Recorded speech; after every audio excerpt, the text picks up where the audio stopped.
আমরা সেজেগুজে রেডি হয়ে গেছি মায়ের পূজার উদ্দেশ্যে। এখন আমাদের বরণ চলছে, আর দিদিভাই আমি বরণ করছি। ঠাকুরমশাই এসে গেছেন, এখন পূজা শুরু হয়ে গেছে। মা তো সেজে গুজে মালা টালা পরে অপরূপ সুন্দরী হয়ে গেছে।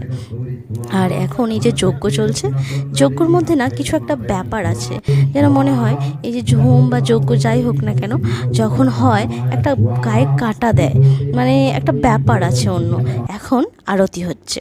এই আরতি আমাদের এটা বাৎসরিক পুজো, আর এটা প্রত্যেক বছরই মা আমাদের মাঘ মাসে এই সময় আসেন। এখন ভোগ আরতি চলছে। যেহেতু অমাবস্যা তাড়াতাড়ি পড়েছে, তাই আমাদের পুজোটাও তাড়াতাড়ি শুরু করা হয়েছে। পুজো তাড়াতাড়ি শুরু হওয়ার জন্য পুজো শেষ হতেও তাড়াতাড়ি হয়েছে, তাই আমাদের পুজোটা শেষ হতে হতে প্রায় 3টে বাজে। এখন উপোস ভাঙার পালা।